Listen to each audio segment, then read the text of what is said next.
Boleh? Setuju tak? Baguslah. Jadi kami tak perlu naik bas transit mana-mana lagi ayah. Bagus juga. Maka cikgu ni pun bawalah anak jirannya balik ke rumah, siapkan pakai, lepas tu hantar pergi sekolah agama bersama anak-anaknya. Petang daripada sekolah agama, ambil lagi, bawa di rumah. Banker ni apa dia buat? Gembira lah dia.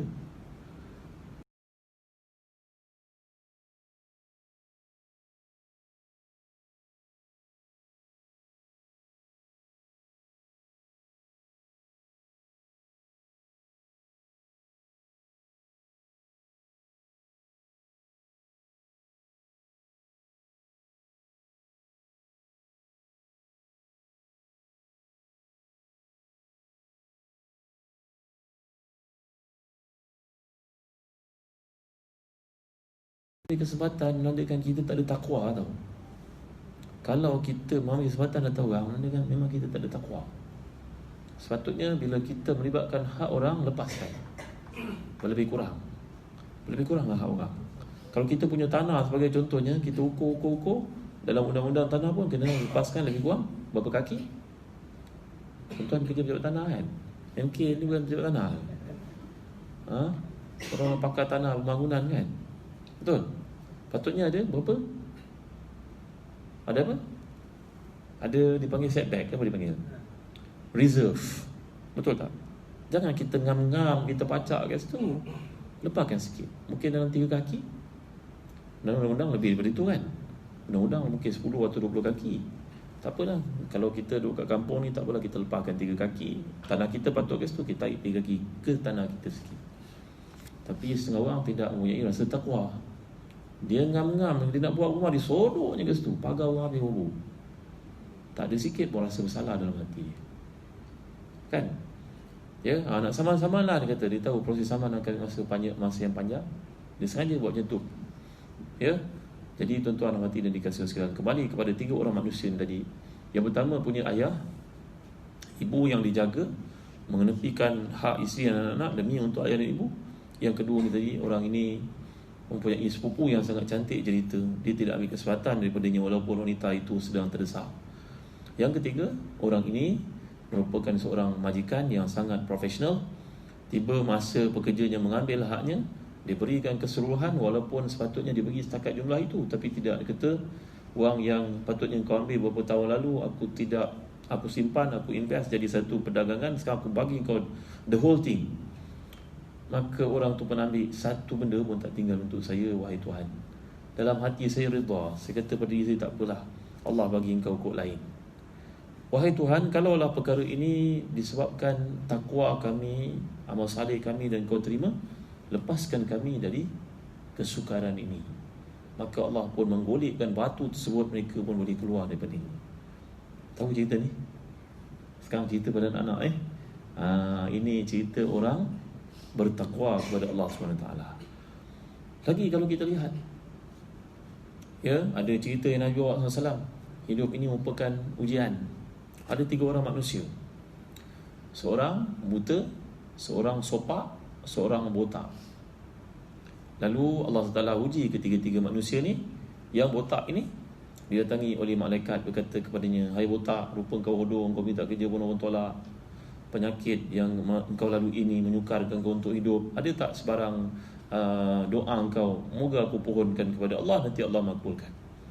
Botak dia kata, aku nak jadi kaya, kulit kepala aku nak tumbuh balik semula, aku nak rambut cantik, aku nak mendapat kerja yang baik, aku nak jadi seorang usahawan. Malaikat kata kepada dia, baik, aku doakan untuk Allah SWT. Dalam Islam kita boleh suruh orang doakan untuk kita, terutamanya kalau orang itu orang saleh, terutamanya kalau orang itu nak pergi ke tanah suci. Kerana Nabi SAW sendiri berkata kepada Umar Khattab radhiyallahu anhu, ya ibn akhi la tansani min du'aik, wahai anak saudara, anak kepada sahabatku. Dan Sayyidina Umar lebih muda daripada Rasulullah SAW, jangan lupa mendoakan untuk kami di sana nanti. Sayyidina Umar nak pergi buat umrah, padahal Nabi seorang Nabi Allah pun suruh Sayyidina Umar mendoakan untuknya. Bayangkan, Sayyidina Umar berkata, kata-kata Nabi itu lebih aku gemari daripada dunia dan seisi kandungnya. Jadi orang ni tadi yang botak, yang buruk rupanya, yang minta kerja tak dapat dan sebagainya, mohon kepada lelaki yang disangkanya manusia biasa ni mendoakan supaya dia jadi kaya. Dia boleh jadi seorang usahawan. Usahawan apa? Usahawan unta. Baik, aku doakan. Malaikat ni pun doakan, Allah pun sembuhkan penyakitnya, rambutnya pun tumbuh dengan cantik, dan orang bagi kepadanya sepasang unta. Unta tu pun berkembang biak jadi satu kumpulan yang banyak. Maka dia jadi orang kaya. Malaikat pergi pada orang kedua yang berkeadaan sopak, kusta, sakit kulit. Orang berkata kepadanya, hai fulan, kau sakit, orang semua tak suka kau, orang semua jauhkan diri daripada kau, apa hajatmu? Aku pohonkan kepada Allah. Jawapan si sopak itu, doalah kepada Allah supaya aku ni sembuh dari penyakit kulit ini. Nombor dua, doakan supaya aku jadi seorang usahawan. Apa usahawan kau nak buat? Saya nak berdagang lembu. Malaikat doakan, dan kini dia sembuh. Orang bagi kepada dia sepasang lembu. Lembu tu pun berkembang biak jadi kumpulan yang banyak. Malaikat pergi pula pada yang ketiga. Yang ketiga ini buta. Orang buta OKU kan. Maka malaikat kata kepada dia, Assalamualaikum warahmatullahi. Aku boleh doakan untuk kau, aku boleh bantu kau. Apa kau nak? Doalah kepada Allah supaya mata aku celik lagi. Doalah kepada Allah supaya aku jadi seorang usahawan kambing. Malaikat pun doakan untuknya. Allah pun sembuhkan matanya, boleh melihat balik. Orang bagi kepadanya sepasang kambing. Kambing itu berkembang jadi banyak. Lama masing-masing makmur dalam hidup. Malaikat datang semula kepada yang pertama dulu, yang dulunya botak. Malaikat pun datang dalam rupa insan yang botak. Maka orang yang kaya raya yang dulu botak dan sakit ini berkata kepada malaikat, menghalau mengherdiknya, pergi engkau. Apa pula minta-minta? Aku membina ni semua daripada scratch. From scratch. Aku bangunkan ni semua dengan keupayaan aku. Apa yang kau datang minta-minta begini? Pergi. Dihalaunya si botak yang dia tak tahu malaikat ini.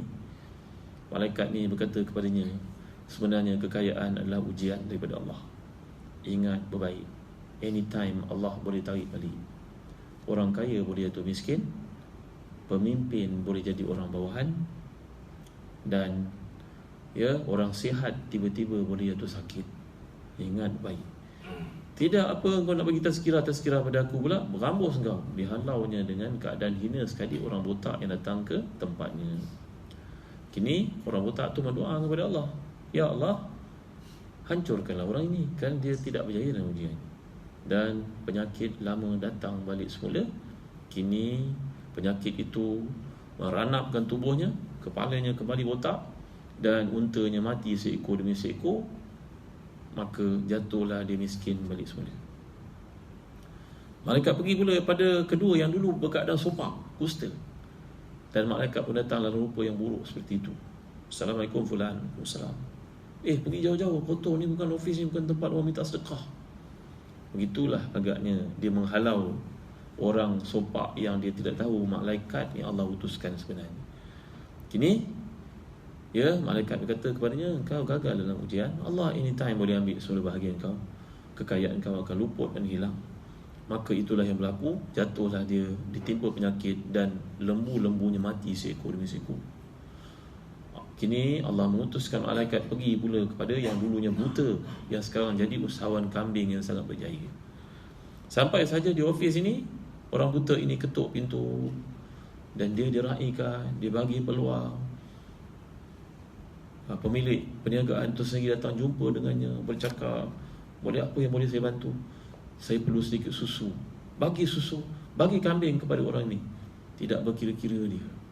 Rupanya dia tidak tahu yang datang itu seorang malaikat sebenarnya. Maka malaikat itu berkata kepadanya, fulan, terima kasih atas kerakyaan kau. Sebenarnya aku datang tak minta apa-apa. Ketahuilah olehmu, dua orang temanmu tidak bertakwa kepada Allah atas harta yang diberikan. Dia terlupa dirinya sebenar. Sekarang Allah tarik balik, dan gembiralah engkau berjaya dalam ujian yang Allah kenakan ini. Pokoknya sakit ujian, kaya pun ujian juga, miskin ujian, senang pun ujian juga. Tapi kalau orang ini bertakwa kepada Allah, dia akan ingat akar umbinya. Macam nak biar raya pula akar umbi, asal usulnya. Maka tuan-tuan dan hadirin dan dikasihi sekalian, ini cerita orang bertakwa. Dulu sebelum kita ada dua orang bersahabat, dan perkara ini disebut oleh Imam Ibn Kathir dalam tafsirnya. Tafsir Ibn Kathir mentafsirkan ayat 1000 dinar yang orang gantung kat premis di mana-mana tu. Wa may yattaqillaha yaj'al lahu makhraja wa yarzuqhu min haitsu la yahtasib. Tahu ayat 1000 dinar? Kenapa gantung ayat 1000 dinar? Nak suruh jadi kaya. Ini salah sebenarnya. Sebenarnya dikenaki mengamalkan, menghayati, membudayakan 1000 dinar itu dalam hidup. Kisahnya dikemukakan oleh para ulama tafsir. Ada dua orang, seorang kaya, seorang miskin. Yang miskin dia jumpa dengan kaya, fulan, aku nak berniaga, nak jadi kaya macam kau, bagi aku peluang. Baik, apa kau nak pinjam? Nak pinjam duit. Siapa nak jadi saksi? Allah jadi saksi. Siapa jadi gerentor? Allah jadi gerentor. Wa kafa billahi wakila wa kafa billahi syahida. Dia baginya wang, bila kau nak pulangkan, tarik sekian-sekian. Maka dia pun bawa wang ini, dikabarkan dalam cerita itu, menurut hadis sahih, jauh perginya, seberang lautan. Dan tiba tarikh yang dijanjikan untuk pulangkan harta itu, kawannya tunggu tepi laut, tak nampak-nampak kelibatnya. Dalam hatinya terfikir, dulu masa dia pinjamkan wang, dia berjanji Allah jadi saksi. Ketika aku tanya siapa gerentor, dia kata Allah jadi gerentor. Maka tak perlu risau aku, insyaAllah bahagian aku ada. Kalau dia tidak pulangkan pun, dia sudah berjaya, cukuplah ada bagi ku sahma akhirat. Tapi aku dah pergi tepi pantai ni, menunggu kepulangannya, tak pulang-pulang. Tak apalah, aku ambillah kayu-kayu api yang hanyut ini, mudah-mudahan boleh aku nyala ke rumah, panas ke rumah. Allah ilhamkan kepada dia. Orang bertakwa ni Allah bagi ilham pada dia. Dia ambil kayu-kayu, kumpulkan kat rumah, belah, ketuk. Tiba-tiba dalam kayu yang besar itu ada satu botol mengandungi harta yang kawannya hantar kepadanya. Subhanallah, Masya Allah. Cerita-cerita macam ni kita baca jadi macam cerita dongeng. Kenapa? Kerana kehidupan manusia sudah jauh daripada takwa, maka Allah tidak lagi memberikan kepada mereka bantuan-bantuan yang pelik-pelik. Maka hidup mereka dihimpit oleh kesusahan walaupun nampak senang. Maka dia pun terima surat dari kawannya dalam bekas itu, wahai fulan, sahabatku, aku minta maaf tak dapat jumpa kau, tapi aku diilhamkan Allah untuk buat begini. Aku tahu kau akan datang ke pantai, kau ambil kayu ni, dalam kayu ni mengandungi duit bahagian kau. Terima kasih kerana membantu aku. Al-Qardul Hasan. Qardul Hasan ni maknanya bagi pinjam kat orang, dengan tujuan untuk orang tu berjaya bagi pulang balik setakat yang dipinjamkan. Tinggal lagi kalau orang ni orang soleh, orang takwa, dipinjam banyak tu, dia mungkin lebihkan sikit bahagian keuntungan daripada perniagaan ini. Tidak disyaratkan. Kalau disyaratkan itu jadi riba. Faham? Macam tak faham je tengah kita lagi. Jadi inilah dia sedikit kisah yang boleh kita kemukakan sebagai menunjukkan takwa. Jadi takwa berarti kita merasa Allah bersama dengan kita dalam semua keadaan. Ya, justru kalau orang ini faham takwa, dia tidaklah membayangkan Allah ni kat masjid saja. Dia tidaklah membayangkan Allah ni kat Mekah saja. Dia tidaklah membayangkan Allah SWT ni berada dalam konteks ibadah yang khusus saja, dalam puasa saja. Kerjanya pun integrate dengan semangat takwa ni. Nampak? Ya, kadang-kadang kita merasa terkejut melihat orang dia tidak faham di antara pembezaan di antara kerja amal ibadah yang khusus dengan amal ibadah yang umum. Dia merasakan kerja yang dia buat ni dia berasingan, tak ada kena-mena dengan ibadah. Maka kita dapati orang itu boleh sujud sampai bengkak dahinya, hitam dahinya, tapi ketika dia pejabat, tanpa malu-malu minta bahagian rasuahnya, tanpa malu-malu menyebut bahagian. Ini orang dia tidak integratekan di antara ibadah luar dengan ibadah khusus. Kalaulah kita nak mengatakan bahawa ibadah khusus ni hanya pada sembahyang saja, yang lain ni bukan ibadah, maka kita akan jadi rugi. Kita buat calculation. Pagi-pagi kita nak pergi kerja, kita tolak pukul 8 pagi, masuk pukul 9, balik kan mungkin pukul 5, pukul 6. Lagi tinggi jawatan, lagi lambat balik. Betul? Lagi banyak tanggungjawab. Mungkin kita habiskan masa dalam bekerja ni 12 jam atau kurang sedikit. Semayang kita kalau kita kira, subuh 5 minit, zuhur 5 minit, asar 5 minit, katalah kita bagi 10 minit kali dengan 5 waktu, 50 minit, tak sampai 1 jam. Kalau itu saja nilai sebagai ibadah, maka kita akan sukar berjumpa dengan Allah nanti. Kerana satu hari less than 1 hour kita punya ibadah per 24. Apa lain yang buat lain? Itu sebab dalam Islam dikatakan pergi kerja ni ibadah, bersama dengan pasangan dengan cara yang halal, itu ibadah. Ya, hantar anak pergi ke solat ibadah, semua itu ibadah. Maka orang yang memisahkan di antara ibadah bentuk kerja ini dengan ibadah khusus kepada Tuhan, dia lah orang rugi sebenarnya. Ya, jadi bertakwa ini dikatakan oleh Imam Ali karramallahu wajhah, iaitulah al-khawf min al-jalil wal iman bi tanzil wa ridha bil qalil wal isti'dad li yaumir rahil. Orang bertakwa pada Allah ni, dia bertakwa dalam 4 perkara, 4 bentuk. Yang pertama, takut pada Allah dengan sebenar-benarnya. Yang kedua, beriman kepada Al-Quran dengan sebenar-benarnya. Yang ketiga, dia redha dengan pemberian Allah walaupun sedikit selepas berusaha. Yang terakhir sekali, dia buat persiapan untuk mati. Ya. Jadi kalau semua ini letakkan sekaligus dalam minda, dalam hati seseorang Muslim, dia akan jadi orang bertakwa. Cikgu, bagaimana takwanya? Kerja sungguh-sungguh. Jadikan kerja itu sebagai ibadah. Setiap anak yang kita ajar tu, bayangkan ini jariah aku yang akan mengalir besok. Kalau dia jadi orang pandai, jadi manusia, bagi aku saham untuknya. Betul kan? Kalau saya jadi seorang polis, saya lihat keselamatan yang saya kena jaga, keadaan selamat, ada bahagian saya di sisi Allah, dan Allah tidak lupa. La yadhillu rabbi wa la yansa. Kalau saya bekerja di pejabat tanah, saya mudahkan urusan manusia, sama ada Islam atau bukan Islam. Kerana dalam hadis mengatakan seorang perempuan menyelamatkan seekor anjing yang kehausan di Sahara, desert. Dia masuk syurga kerana anjing itu, walaupun latar belakangnya bukan baik sangat. Itu anjing, ini kamu manusia. Saya mudahkan untuk manusia, bagi saya bahagian di sisi Allah sebagai orang bertakwa, pahala di sisi Allah SWT. Ya, maka tuan-tuan hati dan dikasihi sekalian, kalau kita punya sifat ini dalam diri, kita jadi orang bertakwa. Jadi bertakwa tu bukan terletak dekat masjid saja, bukan terletak pada baca Quran saja. Sebahagian besar daripada takwa ni lahir daripada ibadah yang kita kerjakan di tempat kerja kita sendiri sebenarnya. Tinggal lagi dalam bulan Ramadan ini, mungkin kita boleh ingatkan apakah ibadah Rasulullah SAW yang Rasulullah buat sehingga menguatkan kualiti diri, value pada nilai takwa ni tadi. Ya, para ulama berkata sungguhnya Ramadan ini datang untuk beberapa ibadah yang perlu kita lakukan. Nombor satu sekali, puasalah sungguh-sungguh. Ya, puasa sungguh bukan setakat lapar dahaga, malahan mata pun dijaga dari melihat yang haram, telinga dijaga daripada mendengar yang haram, mulut dielakkan daripada perkara haram, tangan diselamatkan daripada melakukan perkara yang haram. Kalau dulu hadis mengatakan melakukan perkara haram ni terbatas, ya.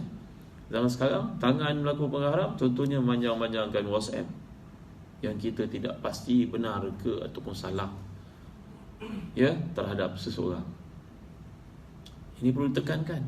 Dah lah, biar raya dah habis, saya menyibuk lagi buat apa lagi? Masih ada lagi nak update, penat kita membacanya. Orang merantau ni tak penat ke? Sudahlah.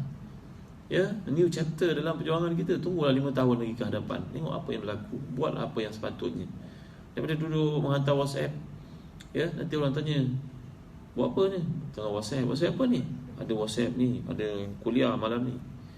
Kalau kuliah pun berdosa tau, kita WhatsApp waktu kerja. Apa nak kena mana kuliah tu dengan tanggungjawab kita kat office? Ada kena mana ke? Malam ni ada Ustaz Fulan bin Fulan dekat masjid sekian-sekian. Ada kena mana dengan kerja kita ke? Ada tak job spec kita? Kerja ialah WhatsApp ceramah. Ada? Bahaya tu tuan-tuan perempuan. Kalau kita buat benda yang bukan bidang hakiki yang dituntut kita, sedangkan hujung bulan kita dapat gaji. Tambah pula kita bekerja dalam syarikat orang Islam macam ni. Dan tak banyak syarikat orang Islam yang begini berjaya macam tuan-tuan bekerja dengannya. Apatah lagi kalau datang jual kuih raya. Dejas tak waktu office? Jawab sendirilah, ya. Tak perlu jawab sekarang. Jual tudung, masuk online. Macam mana? Kerja buat tak? Ganggu tak? Kalau kita bekerja, kita minta izin tak daripada bos. Bos, saya hujung bulan ni ada masalah kewangan, ya, kerana ialah ibu ayah saya pun tak bersihat. Contoh, boleh tak saya buat sikit part time? Saya janji saya jual kuih ni waktu rehat saja, atau waktu petang saja. Kena minta izin tau. Kalau tak, kita membawa balik rezeki yang syubhah dan bimbang yang haram. Itu juga kalau kita sibuk online, pergi ke beli online, dan kerja kita terabai dengan sebab kita fokus ke situ. Mesti nak tengok kan, ni nak balik raya, cuti kat hotel mana ni, hotel ni 110, ni RM206. Ganggu tak fokus? Ganggu tak ganggu? Jawab sendiri. Dan contoh-contoh yang lain. Jadi secara sedar atau tidak, kita membawa pulang ke rumah rezeki yang syubhah. Bicara ni tak melibatkan siapa, tapi penting untuk kita ingatkan. Saya kat pejabat saya sebut staff saya, kalau datang office nak jual online dan sebagainya, saya galakkan berhenti kerja jadi seorang usahawan online. Daripada ganggu waktu office, saya bagi tanggungjawab tak selesai, tunggu macam buah tak jatuh-jatuh. Kami company kecil tak besar lah macam tuan-tuan ni. Kalau tak buat, siapa nak buat kerja ni? Saya dedicatkan benda ni kepada awak, amanah. Awak tak buat, kenapa saya buat benda lain? Di situ awak dapat income, saya bagi awak income lagi. Macam mana cerita? Saya kembali semula tuan-tuan perempuan. Jadi takwa ni melahirkan dalam diri seorang manusia yang berjalan lurus. Kalau ada hak sesama manusia, minta ampun, minta maaf, minta selesaikan. Kerana hak ni tak selesai kat sini, dibawa ke akhirat. Ada orang ke akhirat, dia jumpa dengan Allah Ta'ala dan keadaan muflis. Atadruna man huwal muflis? Tahu tak kamu siapa itu muflis? Nabi bertanya. Mereka menjawab, man la dirham lahu wala dinar. Wahai Rasulullah, orang muflis ni adalah orang yang tidak ada 1 dinar ataupun 1 dirham. Nabi menjawab, tidak. Di akhirat besok orang muflis adalah orang yang datang membawa kebaikan, tetapi habis kebaikan dia diambil orang. Besok ke akhirat dia tak ada duit nak bayar. Saya zalim pada tuan, nanti dia tutup ke akhirat, saya tak ada duit nak bayar. Kalau kat dunia, kena denda oleh hakim contohnya berapa ringgit, bayar. Akhirat tidak ada lagi. Maka macam mana saya nak bayar hak dia? Dia ambil kebaikan saya. Datang orang kedua, Ustaz Zack ni zalim pada dia, maka saya tak ada duit bayar. Bayar dari kebaikan saya. Haji saya bayar kat dia. Kalau haji banyak 100 kali, tak kisah, haji sekali je bayar kat dia, compensation. Maka datang lagi fulana binti fulan, Ustaz ini menzalimi saya, dia menuduh saya, menyebarkan Facebook yang tak betul tentang saya, WhatsApp. Dia minta bahagiannya, kena bayar lagi kebaikan saya. Sehingga habis kebaikan dibayar kepada orang dan tidak ada lagi bahagian untuknya. Tiba-tiba masih ada lagi orang datang menuntut hak. Lalu Allah Ta'ala yang Maha Adil ni kata kepadanya, sekarang sudah tiada kebaikan kau. Bos kau masih datang minta ni, kerana kau bekerja, ambil duit dia, tapi kau tidak bekerja dengan betul, kau buat benda lain. Macam mana cerita ni? Sekarang kejahatan bos itu dibagi kepadanya, kejahatan orang itu dibagi kepadanya, kejahatan orang lain menuntut haknya dibagi kepadanya.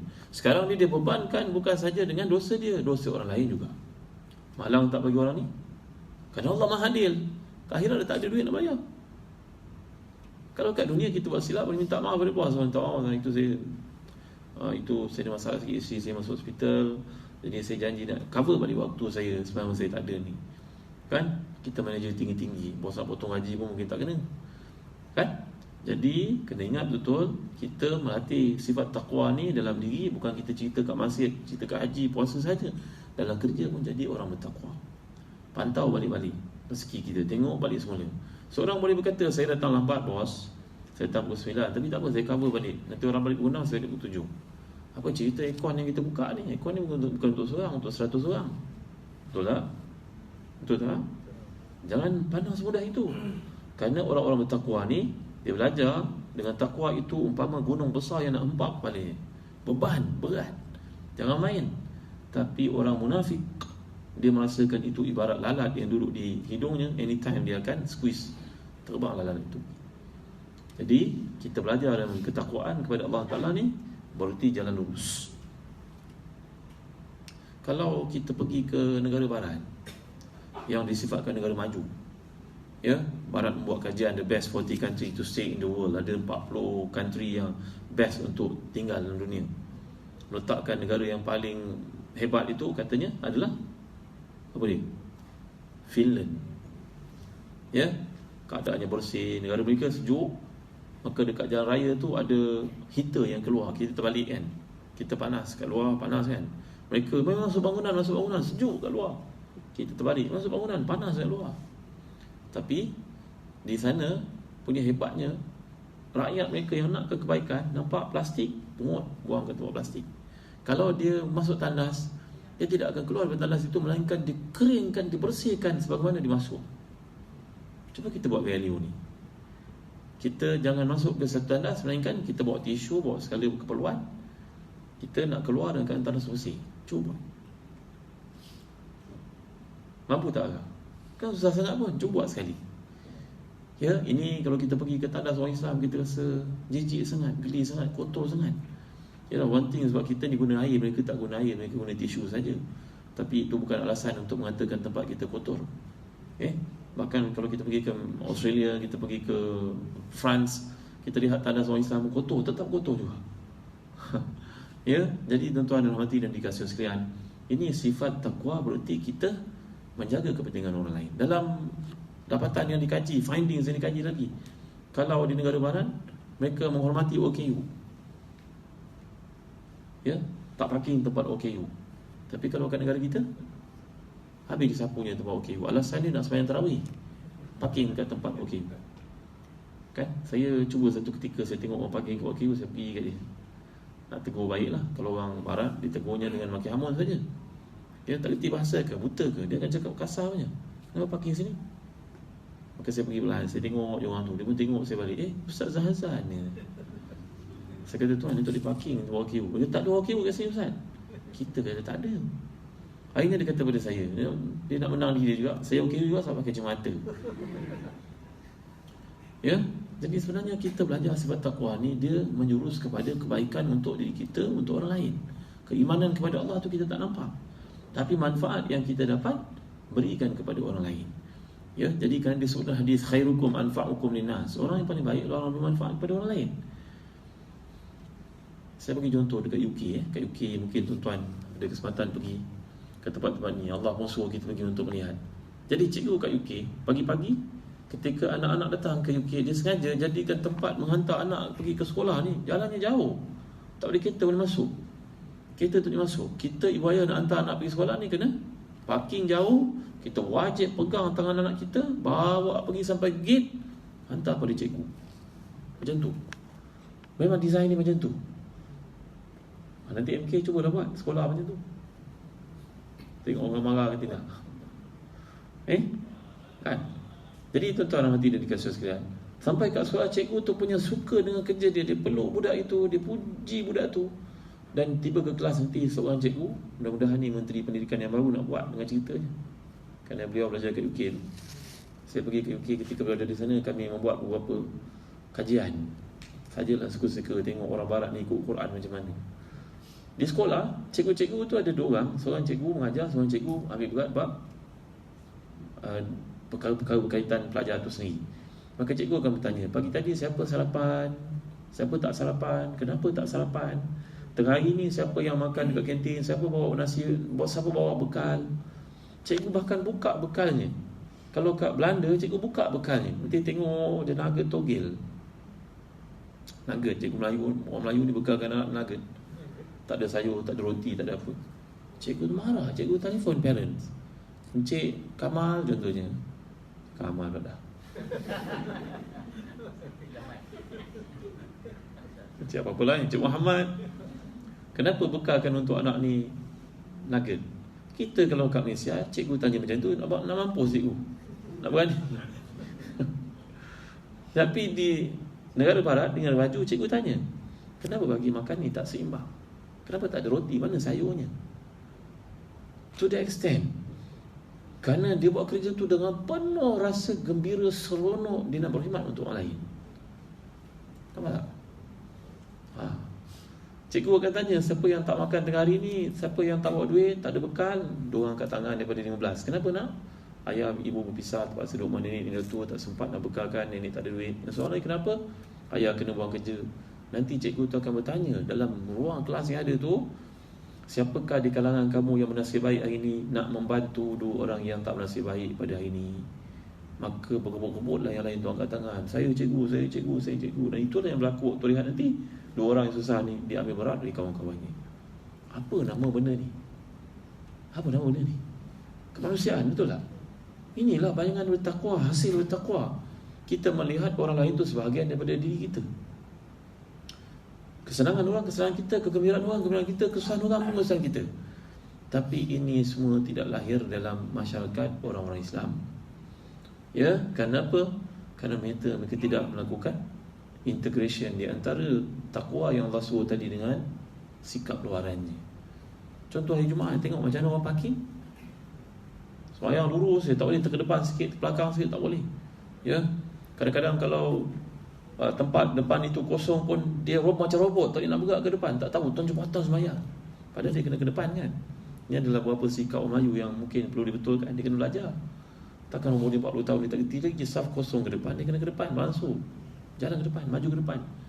Kalau kita sembahyang seorang diri, orang melintas depan kita, kita kena tahan. Jangan tahan macam ni, nanti dia salah punya kita pula. Betul kan? Orang Melayu kat Mekah, kalau sembahyang berjemaah, imam tu yang tak boleh kita cross depan dia. Kalau kita cross depan jemaah, kena nak keluar dengan tujuan nak pergi tandas sebagainya, tak tahan sakit perut, boleh cross semua orang, jangan tahan orang pula. Yang tak bolehnya kalau orang sembahyang bersendirian, dia sembahyang sunat contohnya, dia sembahyang seorang diri, kita tak boleh melintas depan dia, haram hukumnya. Haram hukumnya. So kalau orang melintas, tahan. Tapi kita tahan macam ni kan, dia nak salam pula, tahan macam ni, kalau tumbuk orang.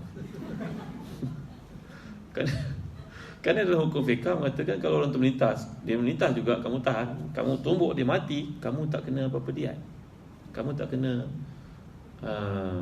qasas, kamu tak kena kisah, tak kena. Kerana orang ni syaitan, dia patut tahu ini maklum fiddin bidarurah, benda ni patut diketahui orang. Kenapa melintas depan orang? Ya kan, kita nak sembahyang pun carilah tempat yang menyebabkan orang tak melintas di depan. Itu sebab ada sutra, hukum sutra ni, kita cari tiang ke dinding ke, jangan sembahyang tempat orang lalu lah. Dia ada consideration macam-macam lah. Jadi kembali kepada kisah taqwa ni tadi, dia menjadikan insan yang lurus, istiqamah yang kita baca tu, ihdinas siratal mustaqim. Ya, kenapa tengah sembahyang kita boleh duduk lurus, tapi kita nak sembahyang jemaah suka-suka kita je parking depan orang. Ya, kita masuk tandas, keluarkan kotor biar begitu saja. Kalau kat Singapura dapat tangkap tandas keluar tak flush, denda ialah 100 pound, 100 Sing dollar. 100 Sing dollar sama dengan 300 ringgit kita lebih kurang. Dia ada tukang checker, dia ada seorang polis kerjanya macam investigate tandas, dia duduk tandas. Kalau kita basuh tangan, dia ulurkan tisu pada kita. Cina-Cina tua yang diimport daripada China, tanah besar ni, kerja dia untuk duduk dalam tandas, bersihkan tandas orang, keluar je dicuci. Itu sebab Singapura masuk di antara 40 negara termaju dalam dunia, bersih. Dan kita pula yang menggunakan tandas tu, kalau tak flush, keluar saja, terus kena saman. Tapi sekarang saya rasa orang Singapura sudah pun beriktikad, mereka tidak lagi buat benda tu. Ya, ada seorang membuang sampah merata-rata, maka Singapura tangkap dia, dia orang Malaysia. Maka Singapura pun cek latar belakangnya, siapa orang ni? Rupa-rupanya dia orang kaya. Kalau kena bayar 1000 Sing dollar pun dia boleh bayar. Dia pula sombong ketika ditahan, belagak. Dia orang ada kedudukan, orang politik, dikatakan orang politik. Ya, dia sombong, tahan, apa nak bayar, saya boleh bayar. Akhirnya Singapura ambil pada fine yang paling tinggi. Dia diwajibkan duduk di Singapura 2 minggu, kerja dia menyapu sampah. Ambil awak kita nak ajar awak tau, bukan nak duit awak. Kita dah banyak duit dah. Maka antara fine yang paling compound yang paling tinggi boleh dikenakan adalah dia ambil tindakan, dia suruh pakai baju penyapu sampah, duduk kat Singapura menyapu sampah 2 minggu. Belagak lagi. Ya, jadi tuan-tuan dan hati dan dikasihi sekalian, balik pada cerita takwa ni tadi, jadilah ibu yang bertakwa, bapa bertakwa, pegawai bertakwa, orang bertakwa. Yang kerja dia takut, dia rasa Allah perhatikan dia. Dia beriman dengan segala konten yang terdapat dalam Quran, buat kerja mau tepat waktu, jujur. Dalam majalah Forbes meletakkan company-company yang berjaya dalam dunia. Saya doakan MK sampai masuk dalam listing ni nanti. Ya, listing ni hanya diwakili oleh Petronas satu saja dari company di Malaysia. Bank-bank yang dikeluarkan kerana bank-bank dianggap memang kaya lah. Bank-bank ni pegang duit orang je, bukan duit dia pun. Maka bank semua dikeluarkan. Maka dikatakan antara sifat orang berjaya ni diambil, contohnya Daimler Chrysler, pembuat Mercedes, company nombor 32 dalam ranking dunia. Kenapa syarikat ni sangat berjaya? Budaya kerja dia adalah tepat waktu. Siapa yang tak tepat waktu, compoundnya tinggi. Meeting katalah pukul 2 start, pukul 2 semua kena ada. Siapa tak kena, kalau dia terlalu besar, dia akan dipotong gajinya besar. Maka orang-orang Jerman menjadi orang yang sangat teliti berwaktu. 1 saat pun dia tak boleh abaikan. Bos tahu lah tu, kalau datang, saya terlambat 3 minit, bos 3 minit apa? Orang sini tunggu awak daripada pukul, kata meeting pukul 2, kami dah di sini pukul 2.50. Awak lambat 13 minit, bukan 3 minit. Ya, di Belanda, kenapakah syarikat Belanda yang kecil ini mampu menjajah Indonesia yang besar? Belanda hanya rakyatnya berapa juta saja, tapi dia punya company besar-besar, ING, Royal Shell, company nombor 1 dalam dunia, Royal Shell, mengatasi ExxonMobil. Nombor 1 dalam dunia, Royal Shell. Dia di bawah Walmart Amerika. Dia jatuh kalah daripada Walmart Amerika dalam ranking dunia, nombor 2. Nombor 3, syarikat besar daripada Belanda namanya Airbus. Airbus bukan France punya, rupanya Belanda punya.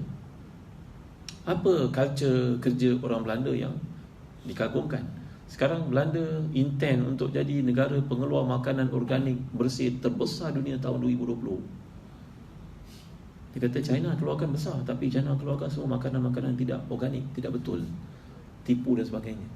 Kami di Belanda, negara kami subur, air kami banyak, kami akan jadi pengeluar makanan terbesar dunia, makanan bersih, cereal terbaik dunia. Mereka punya fokus, mereka punya target yang mereka nak kejar.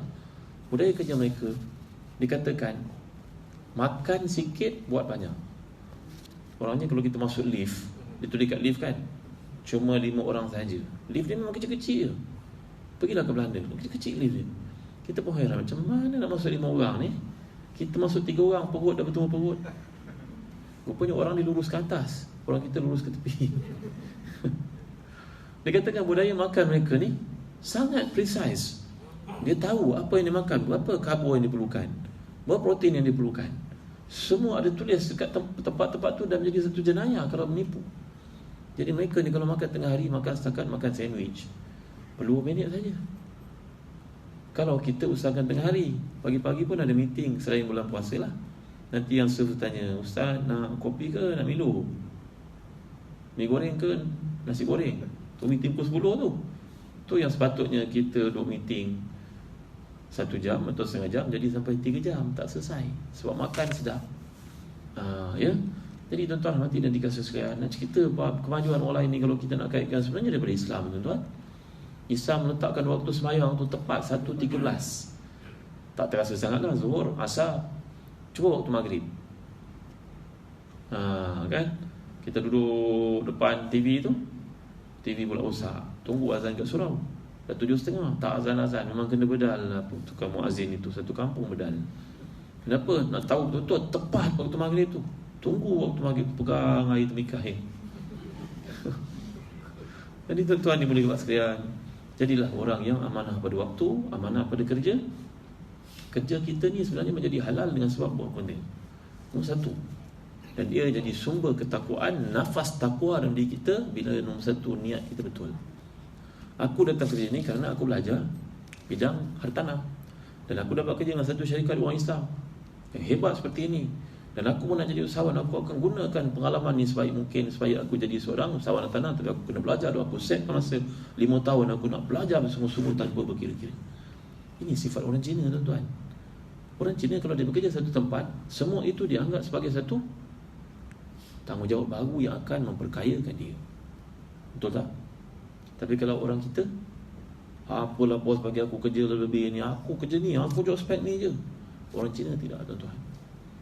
Orang Cina kalau datang kerja satu tempat, dia akan buat banyak benda sampai dia tahu semuanya sekali. Betul tak? Sebab kalau bekerja dengan toki-toki Cina betul kereta, toki Cina tahu pekerja-pekerja dia semua akan buka bengkel. Betul tak? So yang pertama dia ajar member ni betul kereta kancil. Besok pandai sikit betul kereta Myvi. Pandai sikit betul kereta Proton.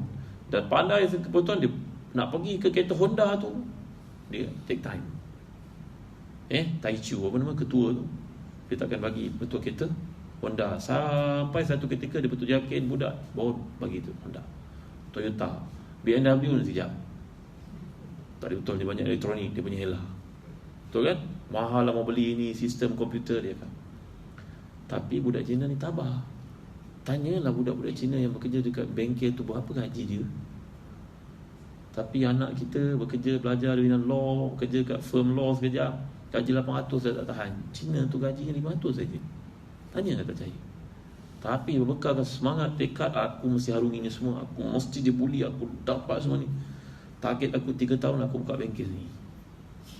Jadi kita bekerja, letak niat yang betul. Niat menyebabkan kerja kita jadi ibadah, dan niat menyebabkan kita jadi orang bertakwa. Nombor 2, patuhi segala kewajipan Islam dalam bekerja. Contohnya sembahyang, contohnya zakat. Jangan berkira buat macam ni. Ya, ada seorang kawan saya, dia peniaga. Ya, dia berniaga, berkata kepada saya, "Ustaz, saya berniaga untuk 3 tahun yang pertama susah sangat Ustaz." Akhirnya saya jumpa dengan seorang ustaz di Johor. "Ustaz, macam mana saya nak berjaya Ustaz? Saya berniaga ni duit cukup makan je." Ustaz ni kata, "Kau kena keluar zakat." "Macam mana keluar zakat Ustaz?" "Kau kira semua stok kau ada ni berapa sen sangat, bayar. Walaupun 50 sen, bayar hak Allah." Kerana Abu Bakar pernah berkata, "Kalau aku menghalang hak Allah ni, walaupun kalau mereka menghalang mengeluarkan zakat, walaupun seperti ikal yang dipakai di kepala orang Arab, tak bagi serban terbang tu, itu pun satu dosa. Ini kan pula kalau hak Allah kena bayar." Dia bayar. Lepas tu dia merasakan bisnes yang meningkat. Sekarang sahabat saya ni berbangga mengatakan kepada saya, "Ustaz, perniagaan saya sudah pun bernilai 300 juta Ustaz." Dia ada sewa dulu dalam bangunan Mustafa Kamal. Sekarang dia dah keluar. Tahu tak siapa? Macam tahu ya, Ali Ihsan. Dia kata kepada saya, "Ustaz, saya keluar zakat daripada nilai yang kecil Ustaz, sampai sekarang zakat saya Alhamdulillah berjuta-juta. Ya, kerana zakat saya tak pernah abaikan. Nak hidup berkat, keluar zakat. Sembahyang jangan abai." Ini syarat kedua. Sembahyang, ibadah kita merupakan satu ketakwaan kepada Allah. Rezeki yang kita bawa pulang adalah semua yang halal. Nombor 3, ya, dalam pemolehan harta ini, gunakan ia di tempat yang betul. Contohnya kita punya ayah ibu, jangan berkira dengan mereka. Kalau kita dah biasa bagi RM50 lah, jangan bulan puasa ni turun pula. Ya, ibu pun cakap, "Salam tangan kosong je ke?" Jangan kira ibu tuan-tuan, jangan kira dengan ibu. Saya jumpa ramai orang berjaya tuan-tuan. Mereka ni bukan saja diberikan kekayaan, diberikan kesihatan kerana menjaga ayah ibu mereka. Bahkan Maha Suci Allah, Maha Kaya Allah, orang bukan Islam yang menjaga ayah ibunya yang bukan Islam itu pun akan diberikan Allah kesenangan hidup. Kita biasa jumpa orang-orang bukan Islam mempunyai makan besar hari-hari Cina, betul tak? Bawa ibu dia, nenek dia makan bersama-sama, jaga berat, ambil berat nenek dia, datuk dia. Maka Allah memberi kepada orang-orang ini kesenangan hidup walaupun dia bukan Islam. Ini syarat yang ketiga. Kerja kita menjadi ibadah dan ia sumber kepada ketakwaan. Gunakan harta yang kita dapat itu secara betul. Yang keempat, dalam bekerja ni jangan terlibat dengan benda-benda yang haram, kerana ia akan menghancurkan kekayaan kita. Ada seorang kawan ni, beliau ni seorang penceramah terkenal, bercerita dengan saya, "Ustaz Azan, ni cerita ni orang ni bawa betul-betul pada saya. So saya cerita pada semua masyarakat. Saya bekerja dengan satu syarikat MNC, Multinational Corporation. Ya, gajinya memang kalau bonusnya saja pun kadang-kadang juta. Syarikat besar. Ustaz, saya bekerja di bahagian procurement, bahagian sensitif, perbekalan. Semua orang nak berurusan dengan syarikat minyak ni datang jumpa saya. Bayangkan Ustaz, orang lebih cerita pada kawan baik saya, dia punya gaji tak berusik kerana banyak sangat insentif yang orang bagi. Insentif lah, apalah orang bagi. Ya, dan main golf bukan dekat-dekat, main tempat jauh-jauh, kat US, kat mana semua. Kaya, hidupnya sangat senang. Tiba-tiba satu hari dia pergi main golf, pinggangnya sakit. Sakitnya tak maaf sangat. Dia pergi ke satu hospital terkemuka di Kuala Lumpur, dan hospital itu buat diagnose. Alangkah terkejutnya melihat dia sudah kena kanser tulang stage 3. Terkejut bukan main lagi orang ini. Ya, maka akhirnya dia pun minta daripada syarikat besar itu untuk bercuti, pergi dapat karawatan. Dia pergilah sejauh France, Belgium, US, habis semua dia pergi, satu dunia dia pergi. Dan company membagi cuti selama setahun bergaji penuh, betul tak? Lepas tahun, syarikat kata dah tak boleh bagi gaji lah. Separuh pun tak boleh. Cuti tahun kedua unpaid leave. Dan masuk tahun ketiga, orang ini masih belum cure, maka dia pun terpaksalah berhenti kerja. Dia gunakan semua duit yang dia dapat untuk merawat dirinya. Habis semua, tak berbaki satu pun lagi. Habis satu dunia dia pergi. Orang ni bercerita pada kawan baik saya meyakini kawan baik ni seperti saya yakin pada diri saya sendiri. Ya, dan akhirnya segalanya habis. Cuma dia under control. Maka dia nak mengisi hari-hari yang menunggu kematian itu. Mintalah bekerja, jadilah manager di satu syarikat biasa. Dia beritahu pada bos, bagilah aku kerja supaya fikiran aku ni tak masyhur dengan penyakit ni. Sekurang-kurangnya boleh bekerja, boleh survive sikit-sikit, dapat duit pun jadilah. Sekarang semua wang simpanannya habis digunakan. Jadi apa yang tidak berkat tu tuan-tuan, Allah pasti tarik tuan-tuan. Janganlah seorang pemasang elektrik kata aku pasang kat atas ceiling, bos bukan nampak pun. Aku looping pun bukannya owner bangunan nampak, mana dia tahu? Apa dia tahu dalam listrik elektrik? Duit dia banyak, bukan dia reti. Tak apalah aku kapak dia lebih, bukan dia tahu pun. Sepatutnya charge RM500, dia charge RM5,000. Oh ni kabel mahal lah, ini bang, dia tipu, betul lah. Bos tak ada masalah, yang penting tempat aku nyala. Tapi menipu tak? Dia balik rumah, anaknya demam, duitnya habis. Dia pergi kerja esok hujan, tayar keretanya bocor, kena pula kapak dengan tukang betul tayar kereta. Betul tak? Dia pergi ke tempat bengkel, benda yang tak sepatutnya kena tukar pula. Allah akan ambil balik 5,000 yang haram itu bahagiannya, tinggal yang halal untuk dia. Tapi dia akan susah, kerana Allah Maha Adil. Tambahan pula, kalau orang yang kita aniaya tu orang yang mustajab doa, jangan main. Jangan kita ingat orang kaya biarlah, kalau tak ambil pun dia banyak duit, yang kau ambil sikit pun tak luar pada dia. Jangan tuan-tuan, jangan pakai prinsip ni tuan-tuan, salah. Tak apa kita claim je, bos mesti bayar punya. Tuan-tuan, haram tuan-tuan. Yang haram pasti Allah akan ambil balik. Kalau tak kat sini, kat sana lagi susah daripada kat sini. Ya. Jadi didik adik kita untuk tidak ambil kesempatan. Sebenarnya orang tengok orang kaya-kaya ni, dia rasa macam jealous. Dia fikir, kau kaya lah, aku macam ni je. Ya, tu sebab kadang-kadang pihak-pihak yang mengambil rasuah ni berkata, aku buat untuk kau, kau senang, aku macam ni juga. Dia kata macam tu.